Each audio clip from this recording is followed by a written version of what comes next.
Welcome back. इस video के अंदर हम बात करेंगे कंपैरिजन ऑपरेटर्स के बारे में। सो गाइस, जो हमारे पास कंपैरिजन ऑपरेटर्स होते हैं उनको यूज करके हम दो वैल्यूज को आपस में जो है वो कंपेयर कर सकते हैं। इसके अंदर हमारे पास डिफरेंट ऑपरेटर्स जो है वो आ जाते हैं। तो सबसे पहले हमारे पास यहाँ पे आ जाता है इक्वल्स टू का ऑपरेटर, जिसको यूज करके हम चेक कर सकते हैं कि क्या जो दो वैल्यूज हैं वो आपस में इक्वल है कि नहीं। सो लेट्स से कि यहाँ पे हमारे पास 3 = 7 है, तो यहाँ पे अगर वैल्यूज आपस में इक्वल हो जाती है तो फिर हमें यहाँ पे ट्रू मिलता है। अगर यहाँ पे वैल्यूज जो है वो आपस में इक्वल नहीं होती तो फिर हमें यहाँ पे फॉल्स जो रिजल्ट है वो यहाँ पे जो है वो मिल जाता है।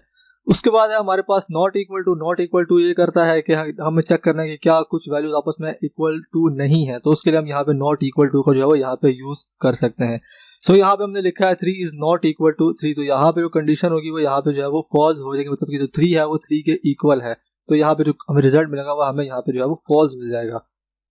उसके बाद यहाँ पे हमारे पास है ग्रेटर देन, इसको यूज करके हम चेक कर सकते हैं कि क्या दो वैल्यू जो है वो में से कौन सी वैल्यू जो है वो ग्रेटर है। लेट्स से कि मैंने यहाँ पे लिखा हुआ 7 = ग्रेटर देन 4, तो यहाँ पे जो कंडीशन है वो ट्रू हो जाएगी, तो फिर हमें यहाँ पे जो रिजल्ट है वो यहाँ पे ट्रू रिटर्न हो जाएगा। उसके बाद यहाँ पे हमारे पास है लेस देन, इसको यूज करके हम चेक कर सकते हैं कि क्या दूसरी वैल्यू जो है वो किसी दूसरी वैल्यू से जो है वो लेस है या नहीं। तो यहाँ पे मेरे पास है 3 = लेस देन 4, तो यहाँ पे जो है वो हमें इस तरीके से जो रिजल्ट है वो यहाँ पे ट्रू मिल जाएगा, 3 जो है वो 4 से लेस है। उसके बाद यहाँ पे हमारे पास है ग्रेटर देन और इक्वल टू, इसको यूज करके हम चेक कर सकते हैं क्या जो वैल्यू है या तो वो ग्रेटर देन है किसी वैल्यू से या फिर उसके इक्वल है। तो यहाँ पे मैंने लिखा हुआ है 3 = ग्रेटर देन और इक्वल टू, यहाँ पे 3 ग्रेटर देन तो 3 नहीं है, लेकिन यहाँ पे जो है 3 = 3 है, तो यहाँ पे जो रिजल्ट है वो हमें यहाँ पे जो है वो ट्रू मिल गया है। उसके बाद यहाँ पे हमारे पास है लेस देन इक्वल टू, तो यहाँ पे हमारे पास है 7 = लेस देन इक्वल टू 9, तो यहाँ पे जो 7 है वो हमारे पास जो है वो इक्वल टू 9 टू नहीं है, लेकिन यहाँ पे जो है वो लेस देन 9 है, तो फिर हमें यहाँ पे जो रिजल्ट होगा वो हमें यहाँ पे ट्रू मिल जाएगा। तो इसको जो है हम अभी जुपिटर नोटबुक के अंदर प्रैक्टिकली करके देखते हैं।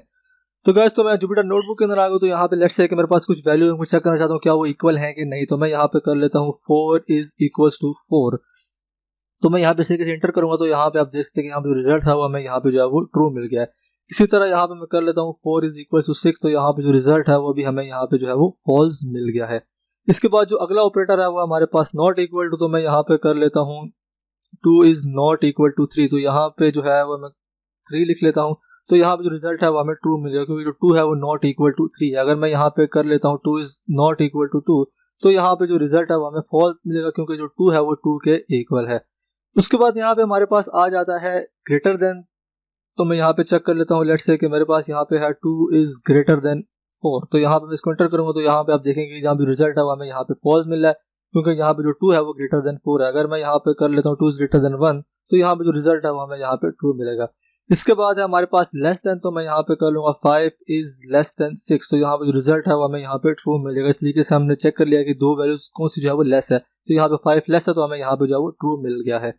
इसके बाद है हमारे पास ग्रेटर देन और इक्वल टू और लेस देन इक्वल टू, तो मैं यहाँ पे कर लेता हूँ 45 में यहाँ पे लिख लेता हूँ, और यहाँ पे मैं कर लूंगा greater than equal to, and then यहाँ पे मैं 36 जो है वो यहाँ पे लिख लूंगा। तो यहाँ पे जो 35 लिख लिया मैंने, यहाँ पे जो रिजल्ट है वो हमें यहाँ पे जो है वो ट्रू मिल गया है, क्योंकि जो 45 है वो यहाँ पे ग्रेटर देन इक्वल टू 35 है। ग्रेटर तो है लेकिन यहाँ पे इक्वल नहीं है, तो फिर भी जो हमें रिजल्ट मिलेगा वो हमें यहाँ पे जो है वो ट्रू मिलेगा।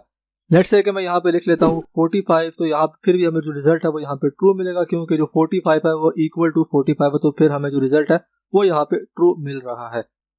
उसके बाद है हमारे पास लेस देन इक्वल टू, तो मैं यहाँ पे लेट्स से लिख लेता हूँ 65, and then less than equals to मैं यहाँ पे कर लेता हूँ 65, तो यहाँ पे जो रिजल्ट है वो हमें यहाँ पे ट्रू मिलेगा, क्योंकि जो 65 है वो इक्वल्स टू 65 है, उससे लेस नहीं है। अगर मैं यहाँ पे इसको लेस कर देता हूँ, मैं यहाँ पे 63 लिख लेता हूँ, तो फिर जो रिजल्ट है वो हमें यहाँ पे जो है वो फॉल्स मिलेगा। सो इस तरीके से जब हम कंपैरिजन ऑपरेटर को यूज करके दो वैल्यूज को आपस में जो है वो कंपेयर कर सकते हैं। इनको जो है वो हम यूज करते हैं जब हम कंडीशंस वगैरह पढ़ेंगे, इफ एल्स वगैरह पढ़ेंगे, तो हम उनके अंदर इनका जो है वो यूज करेंगे। तो नेक्स्ट वीडियो के अंदर हम देखेंगे कि हम कंपैरिजन ऑपरेटर्स को किस तरीके से यूज करते हैं लॉजिकल ऑपरेटर्स के साथ। हम नया कॉन्सेप्ट पढ़ेंगे लॉजिकल ऑपरेटर्स, और साथ में देखेंगे कि हम कंपैरिजन ऑपरेटर्स को उनके साथ किस तरीके से जो है वो यूज कर सकते हैं। So see you in the next video.